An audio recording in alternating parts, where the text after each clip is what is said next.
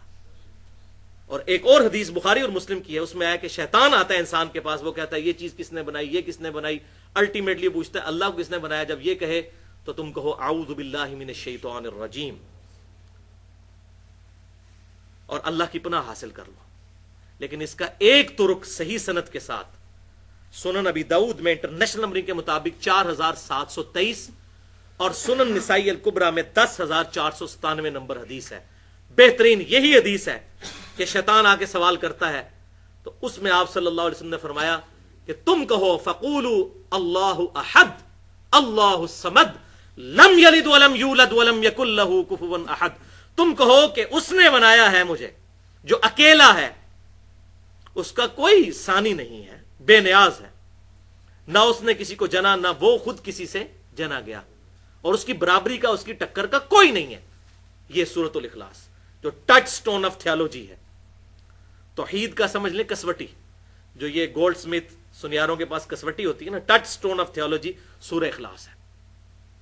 تو تم یہ سورہ اخلاص پڑھ دیا کرو. اور ایک اور حدیث بخاری اور مسلم کی ہے جس میں آپ صلی اللہ علیہ وسلم نے ارشاد فرمایا کہ جب شیطان یہ وسوسہ دلائے تو کہا کرو آمنت باللہ ورسولہ، میں ایمان لایا اللہ پر اور اس کے رسولوں پر. اب یہ کہنا تو بڑا سادہ تھا جملہ ہے، لیکن اس کے پیچھے کیا فلسفی ہے کہ دنیا میں ہزاروں پیغمبر آئے، رپورٹ ہوئے مختلف علاقوں میں، اور ہزاروں پیغمبر ایک ہی بات کرتے رہے کہ آخرت کا دن ہے، ہمیں پیدا کرنے والا ایک اللہ ہے جو اچھائی سے خوش ہوتا ہے، برائی سے ناراض ہوتا ہے، دنیا میں کسی کے ساتھ زیادتی نہ کرو، اس کے احکامات کی پیروی کرو. تمام انبیاء ایک ہی دعوت دیتے آئے. وَلَقَدْ بَعَثْنَا فِي كُلِّ أُمَّةٍ رَسُولًا أَنِ اعْبُدُوا اللَّهَ وَاجْتَنِبُوا الطَّاغُوتَ. ہم نے ہر قوم میں کوئی نہ کوئی پیغمبر بھیجا ایک ہی دعوت کے ساتھ کہ اللہ کی عبادت کرو اور اجتناب کرو طاغوت سے. ہزاروں پیغمبر ایک ہی بات کرتے آئے. بھائیو یہ اتنا بڑا اتفاق کیسے ہو سکتا ہے کہ ہزاروں پیغمبر ایک ہی بات کریں؟ اگر معاذ اللہ استغفر اللہ ان کا نظریہ اپنے آپ کو پروموٹ کرنا ہو تو ہر ایک نیا کانسیپٹ لے کے آئے. ہزاروں پیغمبروں کا ایک بات کرنا خود اللہ تعالیٰ کی وحدانیت کی ایک بہت بڑی دلیل ہے. اور پھر ان کا کریکٹر کہ وہ پیغمبر ایسے کہ پوری قوم ان کے کریکٹر کو ماننے والی. ہزاروں پیغمبر مختلف قوموں میں ہر جگہ ان کا کریکٹر ایک اور سب ایک بات کریں. اتنا بڑا حسن اتفاق کیسے ہو سکتا ہے؟ اس کی تو زیرو پروبیبلٹی ہے. اب آپ کو بات سمجھ آئی ہے بخاری اور مسلم کی کہ جب شیطان وسوسہ دلائے تو کہو آمنت باللہ ورسولہ، میں ایمان لایا اللہ پر اس کے رسولوں پر. ہزاروں سچے پیغمبر جھوٹی بات نہیں کرتے جن کا کریکٹر انسانیت نے مانا ہوا ہے. اللہ اکبر. تو یہ لاجیکلی وسوسہ کل ہوا. اب آخری 4-5 منٹ میں ضمناً میں وہ بات بھی ایڈریس کر دوں. یہ بھی وسوسہ دیا جاتا ہے کہ بتاؤ کہ کیا اللہ تعالیٰ اپنے ساتھ کا کوئی الہ پیدا کر سکتا ہے؟ یہ سوال ہوتا ہے. یا اللہ تعالیٰ چاہے کوئی ایک پتھر ایسا بنا سکتا ہے جسے خود نہ اٹھا سکے؟ اس کا جواب کیا دیا جائے؟ تو بھائیو بائی ڈیفینیشن یہ سوالات ہی غلط ہیں. اگر آپ سے کوئی پوچھے کہ بتائیے جب آپ کے ابو جان کی آپ کی امی جان کے ساتھ پہلی شادی ہوئی تھی اس وقت آپ کی عمر کتنی تھی؟ تو آپ کہیں گے یہ تو سوال ہی غلط ہے جناب، اللاجیکل سوال، میری عمر کہاں سے ہونی تھی؟ اور اس کو علم الکلام میں کہا جاتا ہے محال. اس طرح کے جو اللاجیکل کوسچن ہیں اس کو کہا جاتا ہے محال.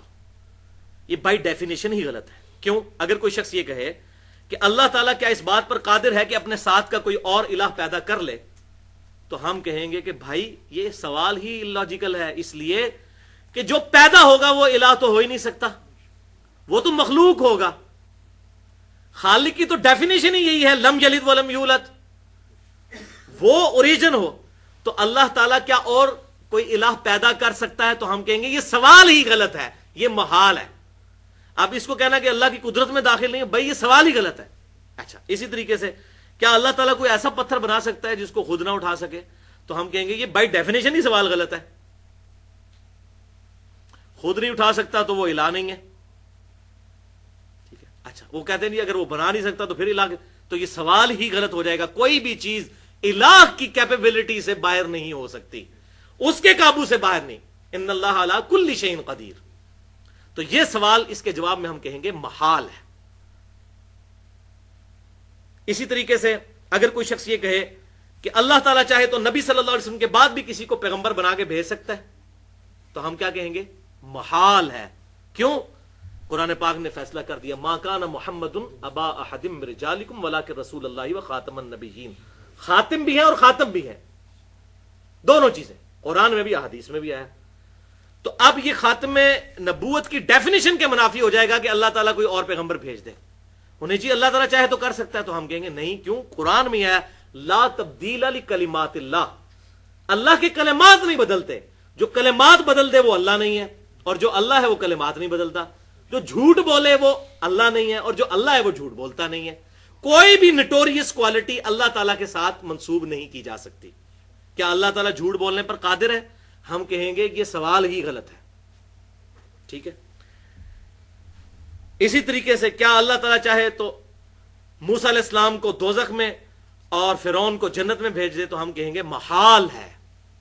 تو یہ ہوگی محال کی ٹرم. اور دوسری ٹرم ہے مقدور، اس کے اپوزٹ. مقدور ہے جو اللہ تبارک و تعالیٰ کی قدرت میں چیزیں داخل ہیں چاہے اس نے نہ کی ہوں. مثلا اگر کوئی شخص کہے کیا اللہ تعالیٰ ایسی سیڑھی بنا سکتا ہے جس سے ہم آسمان پہ چڑھ جائیں؟ تو ہم کہیں گے ہاں بنا سکتا ہے، اگرچہ اس نے بنائی نہیں ہے لیکن اللہ تعالیٰ اس بات پر قادر ہے. اللہ تعالیٰ چاہے تو آگ کو ٹھنڈا کر سکتا ہے، بالکل کر سکتا ہے. عموماً نہیں ہوتی لیکن جب چاہے کر سکتا ہے. ابراہیم علیہ السلام کے لیے کی.